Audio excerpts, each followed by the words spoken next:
Ito yung mga wake up, pawala sa stress. Ito yun, painting. Hindi naman sa painting lang, kundi mag-design. Yung mga isa sa therapy session ko. Tapusin natin to.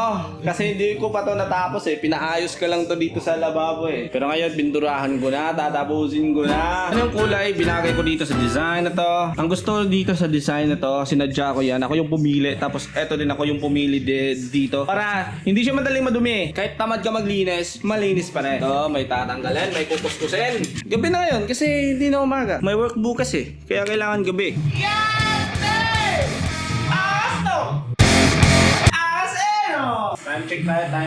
Time check natin. Anong oras ngayon? 8. Tatapusin natin to ng 10. Kaya ba? Kaya. Dito na part, dapat kapalan eh. Kasi hindi maayos yung pagka-finishing eh. Lubak-lubak kasi. May mga butas-butas eh, oh. Binasic lang eh. Binasic lang eh, no? May kumpleto tayo na gamit, par. Professional DIYers. Masarap ng tulog na ito pagkatapos eh. Ang sarap ng tulog. Ang sarap! Panigurado, masarap ang tulog. Lalo na pag ikaw yung huling kausap. Ang sarap talaga ng tulog. Baka hindi na magising. Napakaswabe, par. Pagkagising nila mga matyaga ni Papa, wala na, gulat. Gulat, panigurado. Parang napagod na ako ah. Pagod na ako ah! Tinalaban na ako ng pagod ah. Konti na lang, maubos na yung kasipagan ko eh. Ano sa ka kahit pakagbintan? Therapy session! Tama na yung mga therapeutic ang magtayo-tayo. Oh, wow.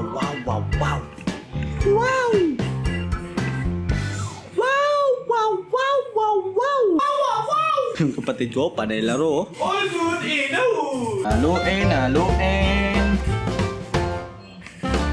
Okay, cut muna natin to. Balik tayo pag malapit na matapos. Feeling ko matatapos ko to lahat ah. Dito na lang kulang oh. Umiitim kasi dyan kasi dati dyan ang lutuan. Tapos pinalipat ko dito. Tapos dito, pwede to buksan. Para dito lalabas yung usok. Hindi na itim. Hindi na.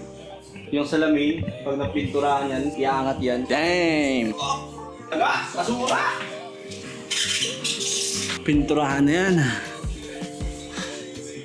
Akala ko, maubos na yung kasipagan ko eh. Meron pa. Whoopsie! Ang bilis! Ang galing ko talaga, pre! Ang galing talaga! Patay, daming amigas. Sorry, Merry Christmas!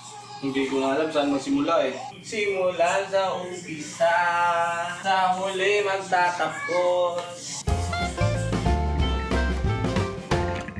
So ayan, hindi ko natapos kagabi. Yung pag-paint, ha? Wala, nag-vlog ko. Hindi ko natapos kahapon yung pag-paint. Meron pang pintura. Kasi napagod na ako kagabi. Hindi na ako nakapag-outro eh. Hindi na nga ako nakapag-video kagabi no. Diretso na ako tulog eh. 10 PM ako natapos kahapon eh.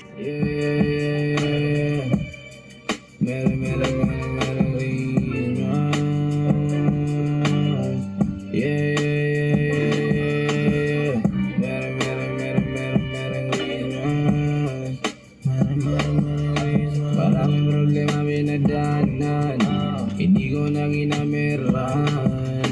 Hindi ko alam kung sino kalaban. Kahirapan noon, nasa aking isipan. Sa mukha hindi mo halata. Kasi marunong din naman ako magdala.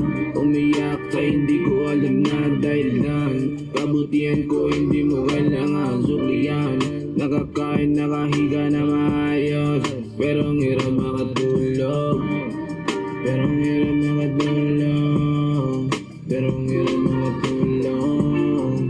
Isipan kung saan napunta. Iluha, lumuha. Walang makuha. Nag-iisip ako ba kung tatapusin ko na ba yung pagpintura mamaya, pati yung ceiling, o magre-record ng kanta. Kasi gusto ko pa makagawa ng isang kanta. Gusto ko makapaglabas ng Christmas song, pero wala akong masulat. Wala akong masulat sa ngayon. Pero gusto ko, yung isip ko, yung utak ko nagpupush eh. Parang may nagtulak sa akin eh na maglabas ka pa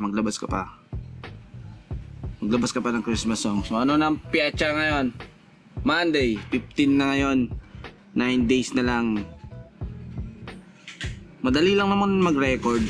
Yung sulat lang medyo kailangan ng time. Hindi naman sa kailangan ng time talaga. Mabilis lang, pero mabilis lang ako magsulat. Pero yung timing ba na nasa kondisyon yung utak mo na magsulat ng kanta, yun yung pinakamahirap hanapin.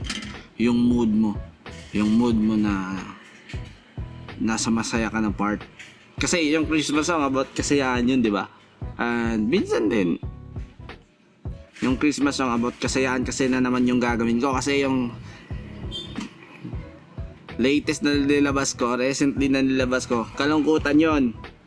So, gawa tayo ng kasiyahan naman.